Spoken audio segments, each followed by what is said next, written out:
चलिए जानते हैं आज की देश और दुनिया की काम की और महत्वपूर्ण खबरों को। 60 साल से ऊपर वाले लोगों को मोदी सरकार देगी 3,000 रुपए महीना। ऐसे कराएं रजिस्ट्रेशन। दिल्ली से महाराष्ट्र तक कोरोना से बुरा हाल, फिर लॉकडाउन से होगा जीना मुहाल। त्योहारों से पहले बढ़ी आम आदमी की मुश्किलें, महंगा हुआ खाने का तेल, जाने क्या है ताजा भाव। अमेजन और फ्लिपकार्ट को टक्कर देने के लिए लॉन्च किया गया देसी ई मार्केट मोबाइल ऐप, यहाँ मिलेगा सस्ता सामान। कोविशील्ड वैक्सीन की कीमत घटी, 200 रुपए से भी कम में मिलेगी एक डोज। सरकार का सख्त आदेश, सड़क के किनारे अतिक्रमण कर बने सभी धार्मिक स्थलों को हटाया जाए। देश के किसी कोने में ले सकेंगे राशन, 17 राज्यों ने लागू किया one nation one ration card system. जी हां दोस्तों, और भी बहुत बड़ी काम की खबरें निकल कर आ रही हैं, इसलिए वीडियो को शुरू से लेकर लास्ट तक जरूर देखना। और अभी तक आपने इस वीडियो को लाइक नहीं किया तो लाइक कर दीजिए। तो चलिए वीडियो स्टार्ट करते हैं।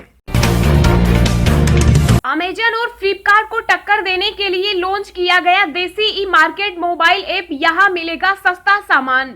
जी हां, confederation of all India traders ने वेंडर मोबाइल एप्लीकेशन भारत ई मार्केट को महाशिवरात्रि के मौके पर लॉन्च कर दिया। अब आपको ऑनलाइन शॉपिंग करने के लिए ई कॉमर्स कंपनी अमेजन और फ्लिपकार्ट के भरोसे नहीं रहना होगा।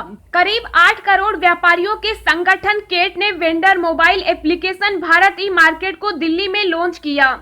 ये पूरी तरह से देसी ई मार्केट प्लेटफॉर्म है। केट का कहना है कि भारत ई मार्केट पूरी तरह से आधुनिक टेक्नोलॉजी, सशक्त डिलीवरी, इनोवेटिव मार्केटिंग, सक्षम डिजिटल पेमेंट सहित पारदर्शी एवं जिम्मेदारी व्यापारिक व्यवस्था के आधार पर निर्मित किया गया है। यह भारत ही नहीं बल्कि विश्व के किसी भी ई कॉमर्स पोर्टल के साथ प्रतिस्पर्धा करेगा। केट ने दावा किया कि भारत ई मार्केट पर सबसे सस्ती दरों पर सामान और सेवाएं देगा, जो कंज्यूमर के लिए फायदेमंद होगा। इस पोर्टल पर व्यापारी से व्यापारी और व्यापारी से उपभोक्ता अपना माल बेच और खरीद सकेगा। इस पोर्टल पर ई दुकान खोलने के लिए हर व्यक्ति को मोबाइल ऐप के जरिए ही सबसे पहले अपना रजिस्ट्रेशन कराना होगा। दर्ज जानकारी विदेश नहीं जाएगी, क्योंकि ये पूरी तरह से घरेलू ऐप है, इसलिए सारा डाटा देश में ही रहेगा और इसे बेचा नहीं जाएगा। किसी भी विदेशी फंडिंग को इस प्लेटफॉर्म के लिए स्वीकार नहीं किया जाएगा। कोई भी विक्रेता चीन का सामान इस पोर्टल पर नहीं बेचेगा। देश के कोने कोने में फैले स्थानीय कारीगरों, शिल्पकारों और दूसरी चीजों के छोटे निर्माताओं और व्यापारियों को राष्ट्रीय और अंतर्राष्ट्रीय बाजार उपलब्ध कराया जाएगा। इस पोर्टल पर कारोबार करने पर कोई भी कमीशन नहीं लिया जाएगा। कोविशील्ड वैक्सीन की कीमत घटी, 200 रुपए से भी कम में मिलेगी एक डोज। जी हां, कोरोना महामारी के खिलाफ पिछले तकरीबन 2 महीने से देश में वैक्सीनेशन अभियान चल रहा है। इस अभियान के लिए सीरम इंस्टीट्यूट ऑफ इंडिया की कोविशील्ड और भारत बायोटेक की कोवैक्सीन को मंजूरी दी गई। एसआईआई बाजार पहले ही कोविशील्ड वैक्सीन की कीमतों को कम करके सरकार को दे रहा है। अब यह दाम और कम कर दिए गए। सरकार ने जानकारी दी कि कोविशील्ड के नए दाम 200 रुपए से भी काफी कम कर दिए गए। केंद्रीय स्वास्थ्य सचिव राजेश भूषण ने बताया, कोविशील्ड वैक्सीन की कीमत को फिर से तय किया गया है। अब प्रति डोज की कीमत 200 रुपए से भी कम होगी। हालांकि सरकार ने नए दाम की जानकारी नहीं दी है, लेकिन कई रिपोर्ट्स में दावा किया गया है कि अब सरकार को वैक्सीन प्रति डोज 157 रुपए में मिलेगी। देश के किसी कोने में ले सकेंगे राशन, 17 राज्यों ने लागू किया one nation one ration card system. जी हां, वित्त मंत्रालय ने कहा कि 17 राज्यों ने one nation one ration card system को लागू कर दिया। इस योजना से जुड़ने वाले राज्यों में सबसे ताजा नाम उत्तराखंड का है। One nation one ration card system जैसे महत्वपूर्ण सुधार को पूरा करने वाले राज्य अपने ग्रोस स्टेट डोमेस्टिक प्रोडक्ट के 0.25% तक अतिरिक्त कर्ज के पात्र बन जाते हैं। इस सिस्टम के तहत राशन कार्ड धारक देश में कहीं भी राशन की दुकान से अपने हिस्से का राशन ले सकते हैं। त्योहारों से पहले बढ़ी आम आदमी की मुश्किलें, महंगा हुआ खाने का तेल, जाने क्या है ताजा भाव। जी हां, महाशिवरात्रि बीत चुकी है और बड़ा त्योहार होली सामने है। होली के बाद चैत्र नवरात्र शुरू हो जाएंगे और फिर रामनवमी। वहीं शादी विवाह का लगन भी तेज हो चला। ऐसे में खाद्य तेलों की मांग बढ़ गई। वहीं दिल्ली एनसीआर समेत अन्य शहरों में भी खाद्य तेलों का स्टॉक कम होने लगा है। ऐसे में तेल के भाव में बढ़ोतरी दिख रही है। रिपोर्ट के मुताबिक हल्के खाद्य तेलों खासकर सूरजमुखी की मांग बढ़ने से सूरजमुखी रिफाइंड तेल का भाव $1,725 प्रति टन से बढ़कर $1,800 प्रति टन के रिकॉर्ड ऊंचाई पर पहुंच गया। सरसों के नई फसल का भाव फिलहाल ₹5,700 क्विंटल है, लेकिन इसके तेल में अभी हरापन है। वहीं पुराने फसल की भारी मांग के कारण बाजार में इसकी भारी किल्लत है। कहा जा रहा है कि त्योहार और शादी विवाह की मांग बढ़ने से सरसों, मूंगफली, बिनोला, तिल, पामोलिन, सोयाबीन के भाव और बढ़ सकते हैं। दिल्ली से महाराष्ट्र तक कोरोना से बुरा हाल, फिर लॉकडाउन से होगा जीना मुहाल। जी हां, कोरोना वायरस की नई लहर से दिल्ली से महाराष्ट्र तक का बुरा हाल होता दिख रहा है। एक बार फिर से महाराष्ट्र कोरोना की रडार पर है और यहां मामले लगातार बढ़ते जा रहे हैं। दिल्ली में भी कोरोना की रफ्तार तेज होती जा रही है। दिल्ली में जहां एक दिन में 400 से अधिक कोरोना के केस सामने आए, वहीं महाराष्ट्र में यह आंकड़ा 14,000 पार कर गया। नागपुर में कोरोना लॉकडाउन का ऐलान कर दिया गया, मगर जिस तरह से मामले बढ़ रहे हैं, ऐसी आशंका जताई जा रही है कि ऐसे प्रतिबंध अन्य कई जगहों पर लग सकते हैं। दोस्तों, अगली खबर जानने से पहले आपसे एक रिक्वेस्ट है कि इस वीडियो को बनाने में मुझे बहुत ज्यादा मेहनत लगती है, तो इस मेहनत के लिए वीडियो को एक छोटा सा लाइक जरूर करें। आधार के गलत इस्तेमाल को लेकर न करें अब चिंता, अपनी जरूरत के हिसाब से करें लॉक या अनलॉक। जानिए क्या है आधार लॉक करने के फायदे। जी हां, आधार कार्ड आपकी पहचान से जुड़ा बेहद जरूरी डॉक्यूमेंट है। आधार कार्ड में नाम, जेंडर, पता जैसे डिटेल होने के साथ ही आपके बायोमेट्रिक्स डेटा भी होते हैं।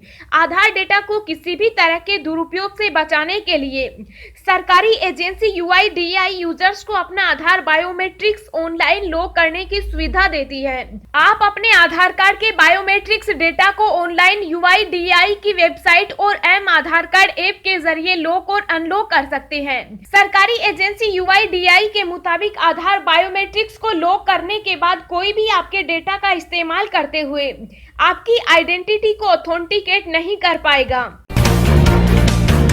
60 साल से ऊपर वाले लोगों को मोदी सरकार देगी 3,000 रुपए महीना, ऐसे कराएं रजिस्ट्रेशन। जी हां, एक बार फिर गरीब और बुजुर्ग लोगों को ध्यान में रखते हुए मोदी सरकार ने बड़ा ऐलान किया है।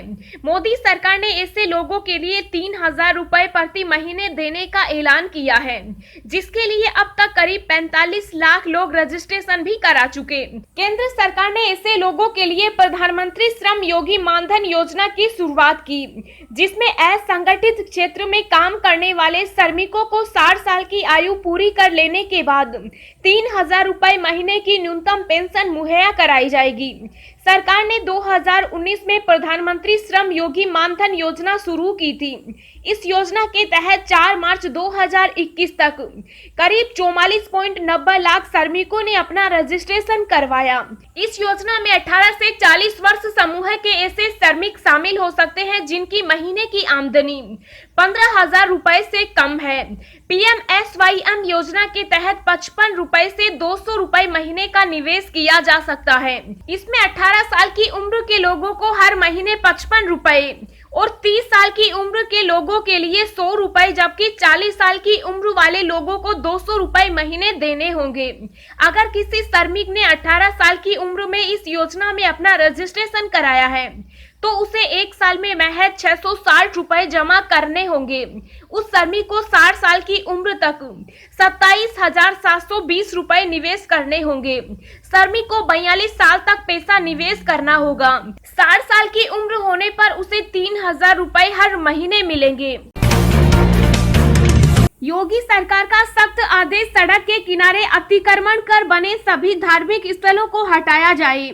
जी हां, योगी सरकार ने सड़कों के किनारे बने धार्मिक स्थलों को हटाने को लेकर सख्त फैसला लिया। शासन ने राजमार्ग सहित सभी सार्वजनिक सड़कों, गलियों और फुटपाथों के किनारे धार्मिक प्रकृति के किसी भी निर्माण की अनुमति नहीं देने के निर्देश दिए। शासन ने कहा कि यदि इस प्रकार का कोई निर्माण 1 जनवरी 2011 या उसके बाद किया गया हो तो उसे तत्काल हटा दिया जाए। इस संबंध में सभी जिला अधिकारियों से रिपोर्ट भी मांगी गई है। इंजीनियरिंग की पढ़ाई के लिए गणित, फिजिक्स, केमिस्ट्री विषय जरूरी नहीं, AICTE का बड़ा फैसला। जी हां, जिन छात्रों ने 12वीं कक्षा में भौतिकी, गणित या रसायन विज्ञान का अध्ययन नहीं किया है, वे भी इस वर्ष से इंजीनियरिंग बनने की इच्छा रख सकते हैं। अखिल भारतीय तकनीकी शिक्षा परिषद ने छात्रों को विविध पृष्ठभूमि से इंजीनियरिंग के अध्ययन के लिए सक्षम करने के लिए अपने नियमों में संशोधन किया है। संशोधित नियमों में तकनीकी नियामक ने 14 विषयों को सूची में शामिल किया है। छात्रों को AICTE के संशोधित नियमों के अनुसार इंजीनियरिंग में स्नातक पाठ्यक्रमों में प्रवेश के लिए आवेदन करने का पात्र होने के लिए कक्षा 12 की बोर्ड परीक्षा में न्यूनतम 45% अंकों के साथ किसी भी 3 विषयों में उत्तीर्ण होना जरूरी होगा। फिर उठी राजस्थान के बंटवारे की मांग, जानिए कौन से 13 जिलों को मिलाकर बनेगा नया प्रदेश। जी हां, एक बार फिर राजस्थान के विभाजन की मांग उठने लगी। हनुमानगढ़ के भादरा के पूर्व विधायक और राजस्थान चेतना मंच के संयोजक डॉक्टर सुरेश चौधरी ने सीमा प्रदेश निर्माण अभियान का आगाज कर दिया। इसके तहत उन्होंने राजस्थान के 13 जिलों को अलग कर नया प्रदेश बनाने की मांग की। पूर्व विधायक डॉक्टर सुरेश चौधरी का मानना है कि क्षेत्रफल के लिहाज से देश का सबसे बड़ा राज्य होने के कारण राजस्थान के विभिन्न क्षेत्रों का चहुमुखी विकास नहीं हो पा रहा, इसलिए नए प्रदेश की जरूरत है। उन्होंने इसके लिए अभियान चलाने का ऐलान किया। सुरेश चौधरी ने राजस्थान के बंटवारे की मांग कर राजनीतिक हलकों में खलबली मचा दी। उन्होंने इसका आगाज श्री गंगानगर जिला मुख्यालय से किया।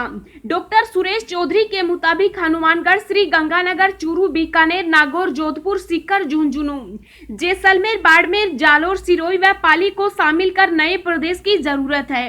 इससे न सिर्फ विकास का नया अध्याय लिखा जाएगा, बल्कि दशकों से राजस्थानी भाषा को संवैधानिक मान्यता दिलाने की मांग भी आसानी से पूरी हो जाएगी।